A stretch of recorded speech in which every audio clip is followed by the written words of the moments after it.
If by some reason you don't want to have a parent element that alters your HTML, you can use a React fragment. Let's see this. Remember that if we remove this div from here, we get the error JSX expressions must have one parent element. We of course don't want that, but maybe we don't want this either. Maybe I don't want to have this div here, because if we go to Google Chrome, let's go here, let's right click here, inspect, you are going to see that we have hello world here, but it has a parent which is this div that we have here. What if I don't want that? Well, for that we can use a fragment. With a fragment, we can put something like a placeholder for a parent element, but that this will not affect the final UI of the application. Let's say react.fragment, and let me copy this and paste it here. I need to click here, Control dot, and import default React from module React, and that's it. Now I can save, and as you can see, there are no errors here. And if I come back here, you are going to see that now we have this div, which is the div of ID root, but inside of it, there are no other divs. There are only our headings, H1 and H2, which is great, which is what we wanted. Besides that, if you don't want to be writing React fragment because it is too long, you can just omit it. You can also omit it from here, and this is exactly equivalent as having React fragment here. And now we can delete this from here because we don't need it anymore. I can save, and as you can see, it still works. So you can use React fragment as a placeholder for a parent element when you don't want to affect the final HTML of your application. In this video, we are going to study expressions in JSX. The idea of an expression is that it allows us to show to the user the value of a variable or the value of a function or simply the value of whatever JavaScript expression.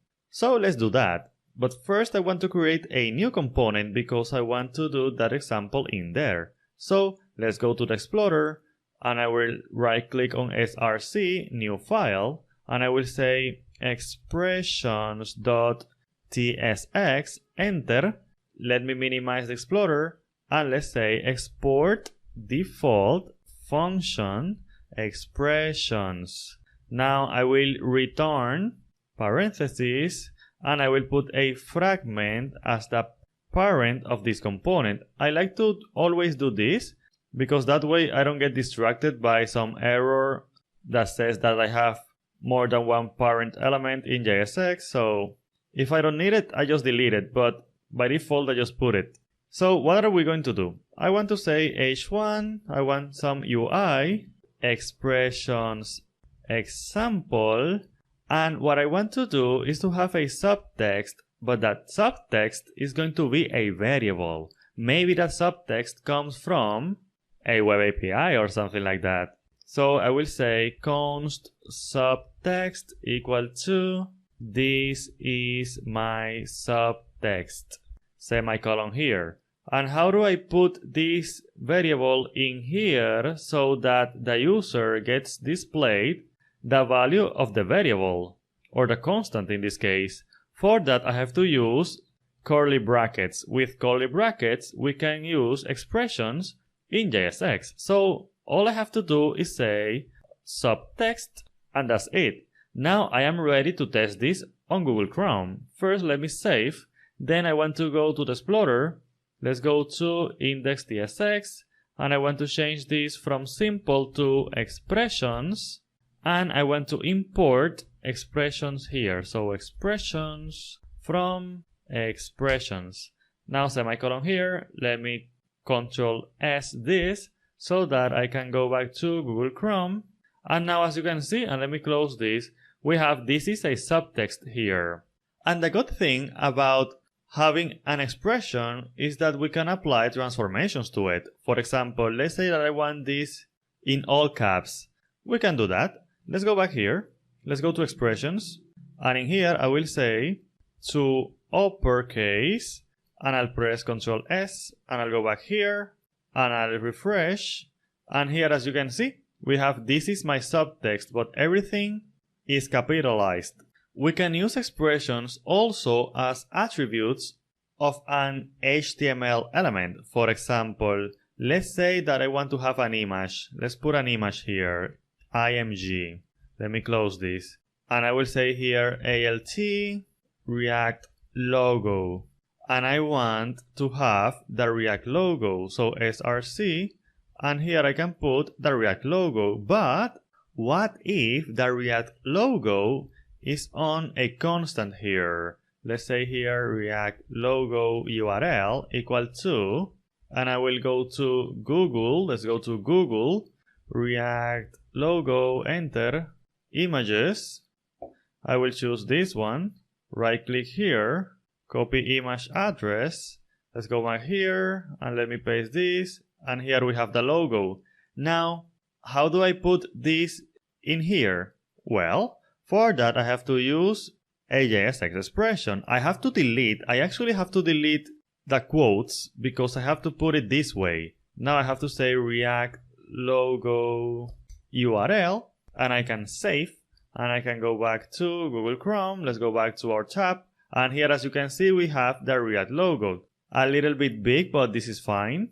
Something else that we can do is to have functions in our component. For example, let's go here, and I will create a function. Let's say const duplicate equal to value, which is going to be a number, value times 2.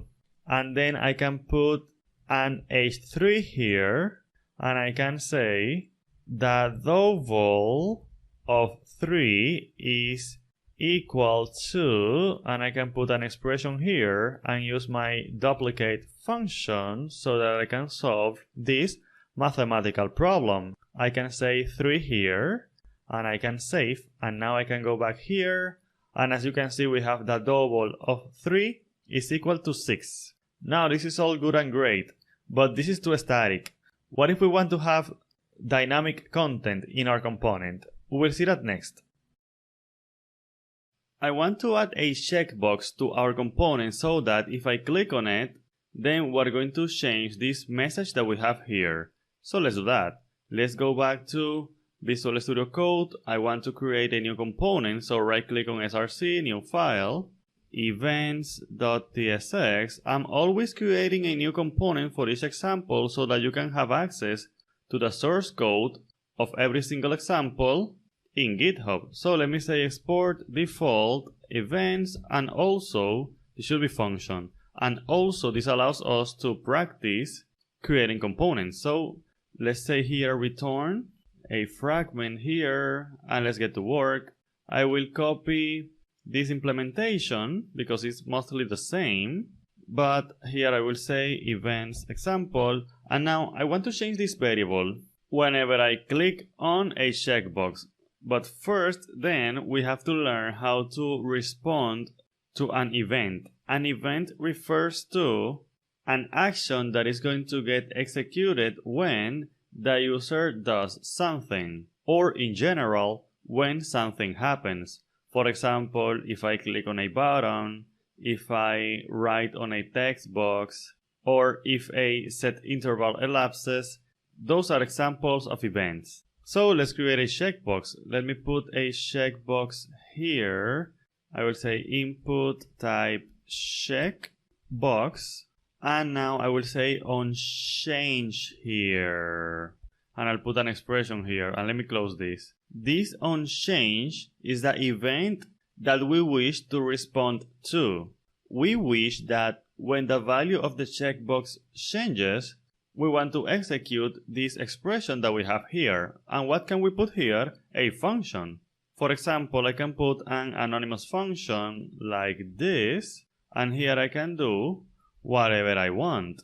Or I can use a named function. For example, here I can say function handle checkbox changed, and then I can put the body of the function, and now I can copy the name. I can come back here and delete this, close this expression, and paste here the name of the function. Whichever way you want to do it, it is fine. I'll do it this way.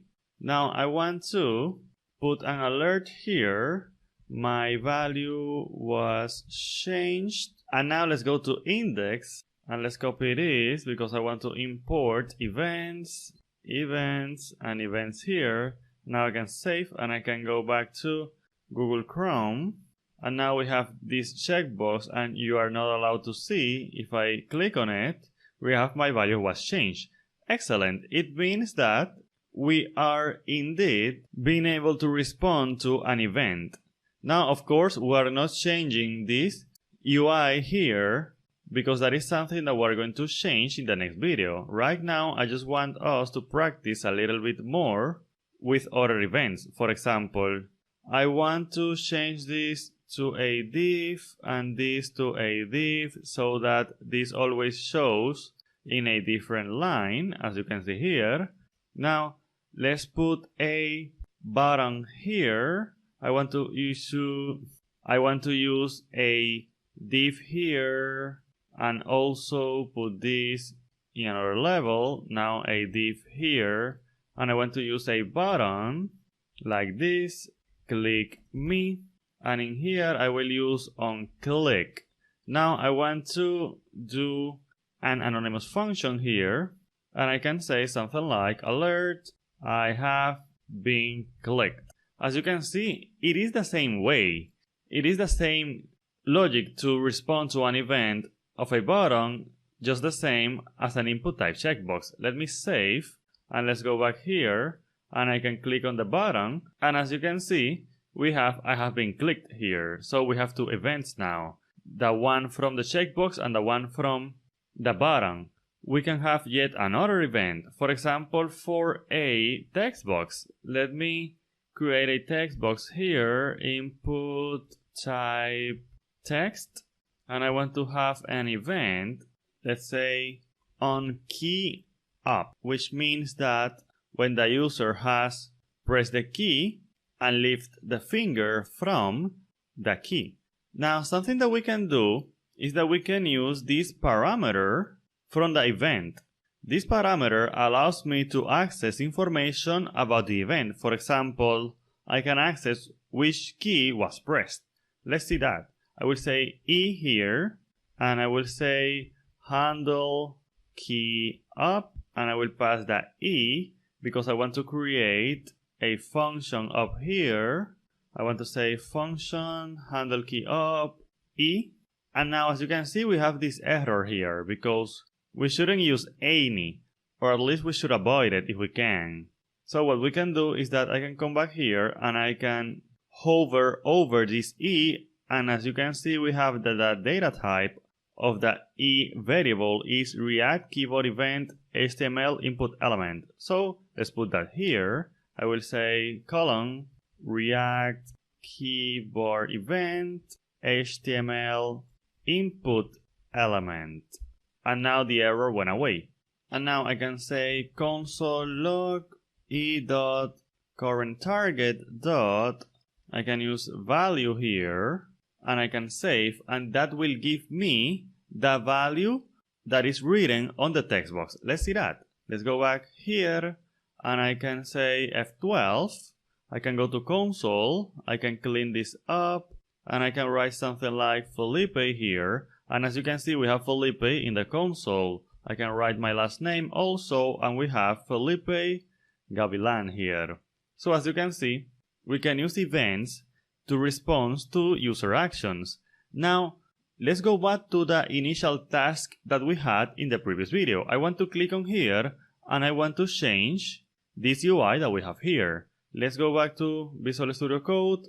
Let me comment this out, this alert. We are in the handle checkbox change function. And let me say here, can C equal to can C. And of course, we have to make this a let, a variable. Now this works.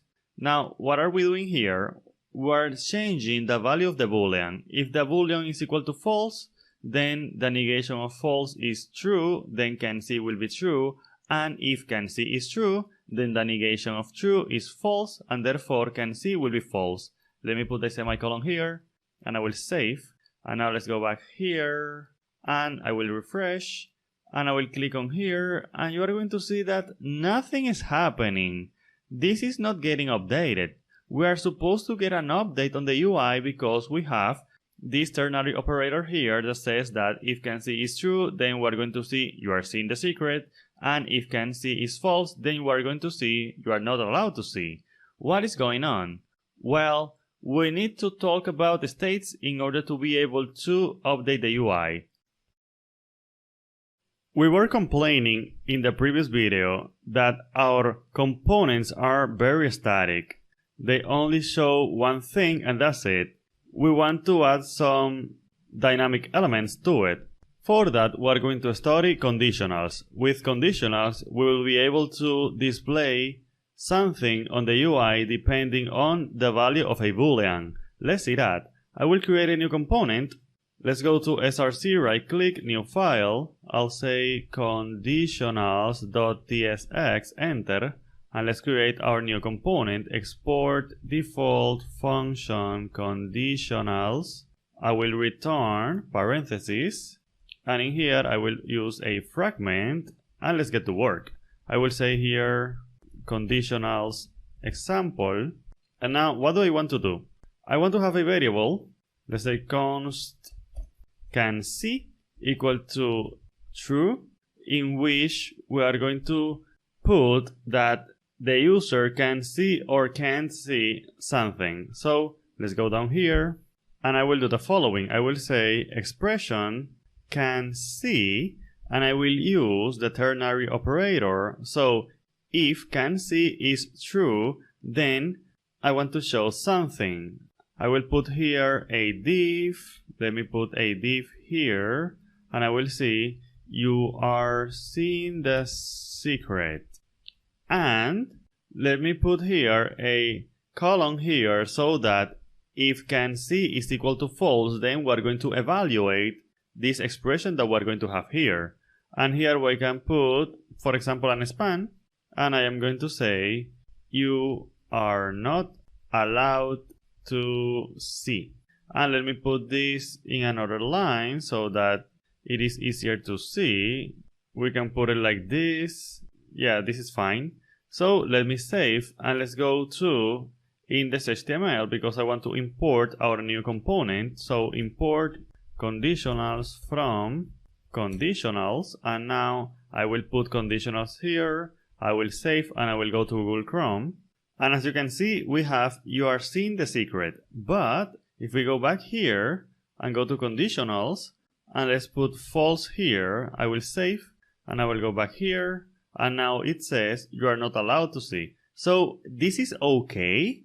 Now our component is displaying something different depending on the value of a variable, but we still have to change the variable manually in order to see our component changing. Something that we could do is to add a control here so that we can click on it and then change the value of the variable. For that, we have to talk about events. We will see that next. We have been mentioning JSX quite a few times. It is time for us to directly address what is JSX. JSX means JavaScript XML, and it is a way to represent UI in JavaScript. For example, here we have our simple component, and in it we have this div, this h1, this h2, and this closing div. It looks exactly the same as HTML, and that is because JSX is inspired from HTML. JSX tries to imitate HTML to make it easy for us to develop, to create UI inside of JavaScript. Notice that we are inside of JavaScript. This is a JavaScript function. This is a simple return. And in here we have this code that looks like HTML, but it isn't. It is JSX. And the idea is that there is a transpiler that is going to take this JSX and it's going to transform it into normal JavaScript code. Let's see that. I will copy this and I will go to Google Chrome. I want to go to a page that will allow me to transpile that JSX. I will say bubblejs.io/repl, enter. And in here, we are going to be able to paste here our JSX, and at its right, we have the representation in normal JavaScript code. As you can see, what this is doing is that it is using a function of React that is called createElement. With createElement, we can create an element. And what is the element that we're creating? A div. As you can see here, we have a div, and here we have a div. And then we have a null. What does this null means? This null refers to the parameter that exists at the level of the div. The attributes, if you will. For example, my attribute equal to my value, and as you can see now, instead of a null after the div, instead of a null, we have an object that has my attribute equal to my value, because the second parameter of the createElement function represents the attributes of the element that is being created. After that, we have a comma because we have another parameter which represents the childs of the component, or should I say the childs of the div element in this case. And as you can see, what we have here is React createElement h1, because we're creating the h1. And what is the child of the h1? The content hello world. Therefore, at the third parameter of this createElement, we have hello world. And after that, we have another comma which represents another child of this createElement that we have here, which is an h2. And after that, we have null because there are no attributes here. And after that, we have this is a subtext, which is the child of this h2. Now, what is easier to read? This one or this one? I don't know about you, but I understand this one way better and way easier than this representation that we have here. But they are exactly the same. Let me prove you that. I will copy this and I will go back to Visual Studio Code and I want to delete this and I will paste this here. And I need to delete these comments that are here. I will delete them right away. Just give me 1 second. That should be it. And now I want to say control dot here to import React. And I think this semicolon doesn't go here. And as you can see, we have this. Let me put a 2 here so that you can see that we are indeed displaying this on the screen. Let me save. And now let's go back to Google Chrome, but to our tab. And as you can see, we have Hello World 2, which means that indeed this is React code. With this React createElement, we are creating UI. But it is awkward to see. It is a little bit hard to understand what is going on here, which is why we tend to prefer to use JSX. So let me put this back as it was. And let's continue. Something that I mentioned you before is that JSX has one rule, and that is that there must be only one parent element. If I delete this div from here and this div from here, we are going to get this error that says JSX expressions must have one parent element. But what if I don't want to put a div here? What if I would like to have this h1 and h2 here, but I don't want to have a parent element? We can fix that with a fragment. Let's see that. In the previous video, we saw that we had the limitation that we could not update a variable and display set update on the screen. This is because when we edit the variable, we are not re-rendering the component. To do this, we must use states. When we talk about states in React, we mean data that belongs to a component which, when edited, causes the component to be re-rendered.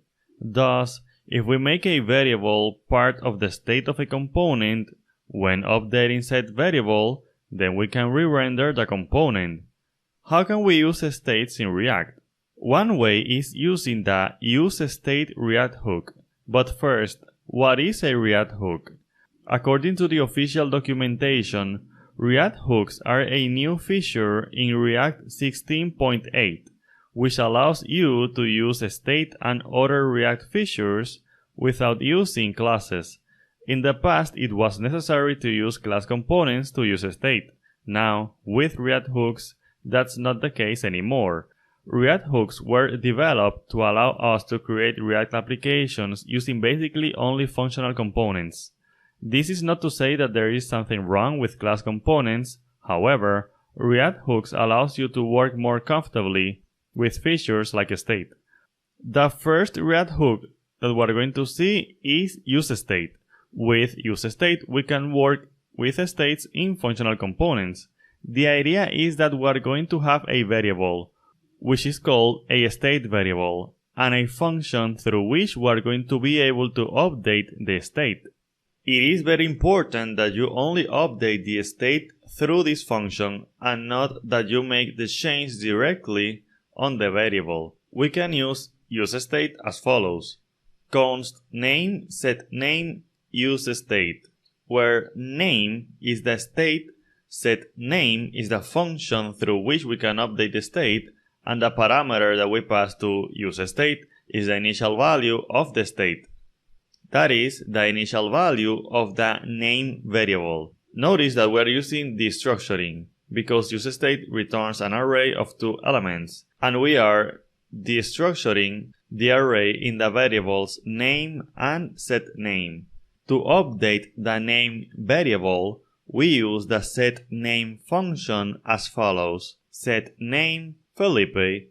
In this way, the new value of the name variable is Felipe.